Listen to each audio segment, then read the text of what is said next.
Crisp, well-seasoned skin rendered of excess fat is a hallmark of this mouth-watering dish. Since the introduction of it to the American South by Scottish immigrants, this well-known dish has quickly become a staple food here in America. Hi, and welcome to a special episode of FilipinoFoodLovers.com video recipes. My name is Stacy Colinares, and today we're cooking Southern-style fried chicken.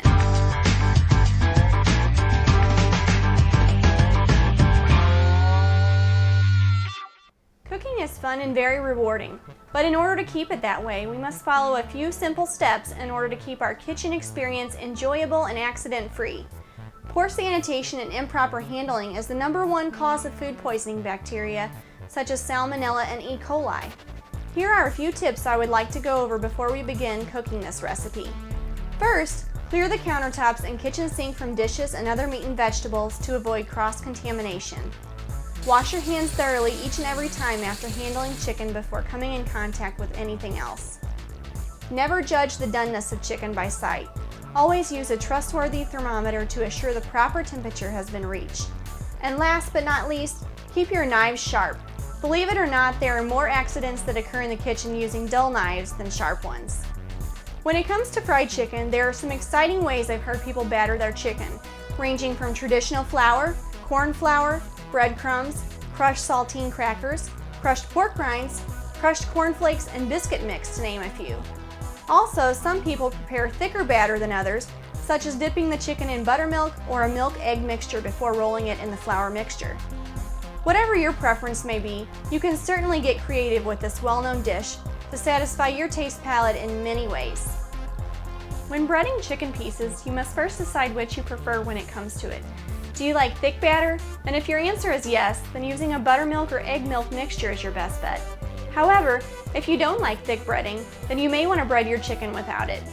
Before we begin breading our chicken, let's talk about the pros and cons when using or not using buttermilk. The pros of having thick breading. It is more flavorful since you usually marinate it overnight and more moist. The cons. It tends to quickly burn the breading, so using a smaller sized chicken and lower temperature is highly recommended. The pros of having thin breading. It's easier and much quicker to prepare since you have one less step to worry about and no overnight marinating involved. It doesn't burn easy and can be cooked at a higher temperature. It can also be left in the fryer longer. The cons. Tends to be less flavorful and less moist than when using buttermilk. For this recipe, we're using a breadcrumb flour mixture, buttermilk to marinate the chicken, and a whole chicken cut up for our chicken pieces. This consists of 2 breasts, 2 thighs, 2 legs, and 2 wings. Okay, now we're ready to start. First, place all chicken pieces into a large mixing bowl and then add all seasonings one by one. Then, begin with 1 teaspoon of salt, 1 teaspoon ground black pepper, 1 teaspoon paprika, 1/4 teaspoon cayenne pepper, half a teaspoon of ground white pepper, 1 teaspoon ground dried herbs consisting of oregano, thyme, rosemary, and sage, and 2 cups of buttermilk.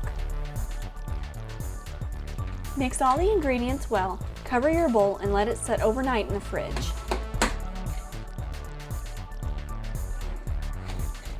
And for the batter, we need 3 cups flour, 1 cup breadcrumbs, 2 teaspoons of salt, 1 teaspoon paprika, 1 teaspoon white pepper, 1 teaspoon garlic powder, and half a teaspoon of onion powder. Using a whisk, I mix all the dry ingredients until they are all well incorporated. After the chicken is marinated overnight, give it a quick stir, and then you're ready to combine the wet and dry ingredients together. First, place the breadcrumb flour mixture into a plastic container and coat the chicken pieces one by one. Cooking fried chicken can be easily achieved if you follow the guidelines carefully. However, it can also be frustrating and dangerous if these guidelines are not followed and ignored. One thing you must keep in mind is that when deep frying, you can easily use a whole gallon of cooking oil, and oil does retain heat much longer than water. So, with that being said, it can burn skin more severely than water can. Also, frying at the proper temperature is a must in order for the chicken to be crispy and less greasy. Deep frying must be done within the temperature range of 300 to 375 degrees Fahrenheit in order to properly cook the chicken.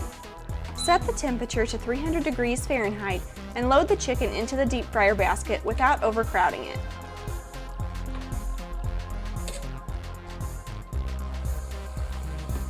Allow the chicken to cook for 20 minutes, then check the chicken for doneness using a reliable thermometer.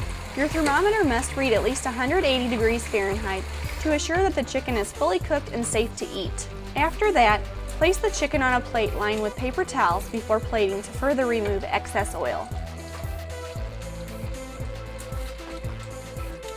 Serving fried chicken can be achieved in many ways since it goes well together with a lot of side dishes. The most common side dishes around this area are mashed potatoes and gravy, along with corn on the cob, potato salad, coleslaw, and steamed vegetables such as green beans and carrots. Whatever it is you decide to serve with your fried chicken, it will most likely be a hit for you and your family. Once again, we've hit the end of our cooking session. I hope you've enjoyed cooking this recipe with me. This is Stacy Colinaris for FilipinoFoodLovers.com, and thanks for watching.